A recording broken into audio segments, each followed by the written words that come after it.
In the piney woods of East Texas, you'll come across the small town of Rusk, population 5,000. We walk into the office of local attorney Bill Wilder, but we're quickly thrown out. I'd like to talk to you about the Chockoff case. He needs to leave. We're not going to talk to you. You need to leave. This is why we're here. These are the final hours of Vasyl Chockoff's life, captured on videotape by his 13-year-old grandson. This Bulgarian-born freedom fighter came to America to escape communism, became a prominent doctor in East Texas. Now he was in a hospice bed, pumped full of morphine, covered in bruises and broken ribs from a mysterious fall off his hospital bed, unable to see or talk. The last thing he ever wanted to see was his grandchildren, and that was taken from him. His two sons now make a startling claim that what you're really watching is a murder in progress. You think she poisoned him? I do. They are talking about this woman, Olga Dmitrieva Kyastarova. She's not their mom, but the woman who came from Bulgaria and lived with Vasyl in the final few years. There is clearly no love lost. I hate to say it, but she appeared soulless, not a good person at all.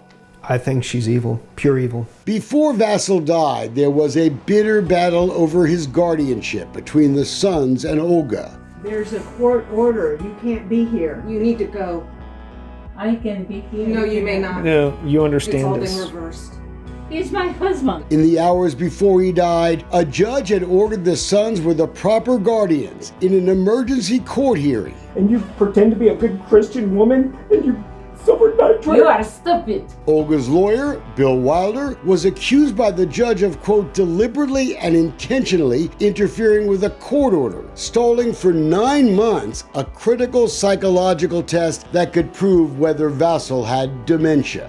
The informal marriage certificate, the will, the power of attorney, they would have seen that he had dementia, and then all of that would have been thrown out. That would keep Olga from getting this 96-acre ranch and the hundreds of thousands of dollars that came with it. She's only about the money. Well, I just want to give you an opportunity to talk. I don't want to talk. Goodbye. Goodbye. Now, in the wake of Vasyl's death, an equally bitter probate battle rages, and the son's lawyer has been asking for a criminal investigation. We can now confirm the death is being reviewed by the Cherokee County Sheriff's Office. We're going through the physical evidence that you've provided and that we're trying to gather to see what we actually have. He was like a grandpa sometimes to me. He was a good man. Neighbor Maria Moore was helping care for Vasyl after Olga showed up, and she got worried when he wanted to withdraw large sums of money from the bank. He had me to take him to Citizens Bank, and he withdrew some money. And at that point, I'm like, I gotta call his sons because I'm not gonna be responsible for him withdrawing this money like that. They were concerned about what was happening to his money. Neighbor Jerry Aldrich was suspicious too. Were you ever concerned before he died that something funny was going on? Yes, sir. Jerry did odd jobs on the Chockoff Ranch, knew the doctor for decades. They were friends. What do you think the sheriff should do? I think he should investigate it. An autopsy found no evidence of foul play. The doc had a form of blood cancer and he was clearly elderly. But the brothers weren't convinced, so they hired Dr. Paul Uribe, a nationally known forensic expert, to do more testing that hadn't been done. This independent autopsy, it turned up something the other autopsy hadn't found: high levels of barium that can be toxic to humans. But Uribe says it's the excessive morphine that killed the doctor.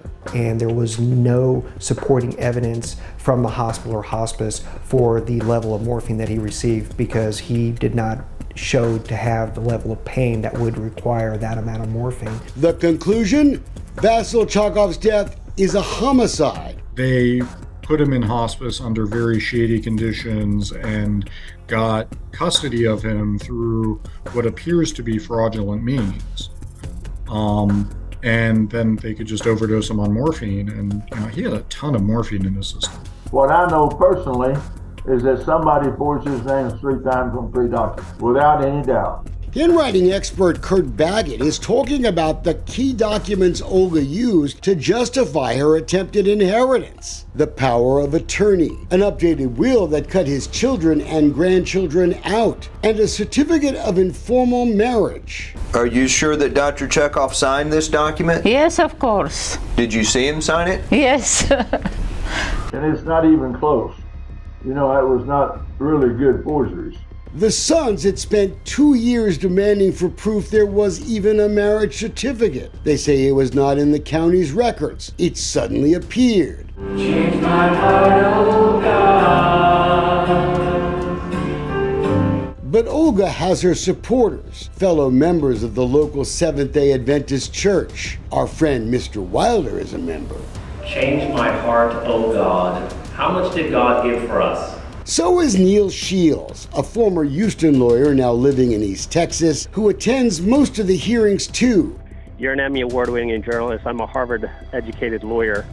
The church does not have counsel for this matter because the church is not involved in this matter. But Vassal's sons suspect church members have actually done more to help Olga pull off what they claim is a diabolical scheme, if true.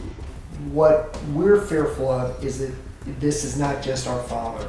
We believe that this same church is probably taking and has taken advantage of other elderly people with dementia. The son's shocking suspicions are shared by Jerry Aldridge. I think her and that church had something. This is just my opinion. Her and that church had something going on. I just believe that. A forensic examiner has decided that this is homicide. I can believe that. Did Olga and her lawyer delay a medical examination because they knew it would prove Vassal was simply incapable of changing his will, signing legal papers? Was he slowly poisoned with silver nitrate and barium? How did he fall from the hospital bed? Why did he get maximum amounts of morphine when there was no medical evidence in the record that he was in any pain? With the now suspected power of attorney, Olga was the one who made that happen. And then continued administering morphine to someone who does not need pain control because they're unconscious for the entire time they're in hospice. You know, to me, that's a homicide. The way she carries herself and makes herself out to be this serene, nice, older lady is the farthest thing from the truth.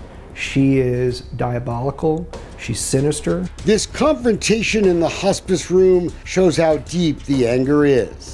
Yeah. Poisoning him with silver nitrate for how long? You just admitted to it.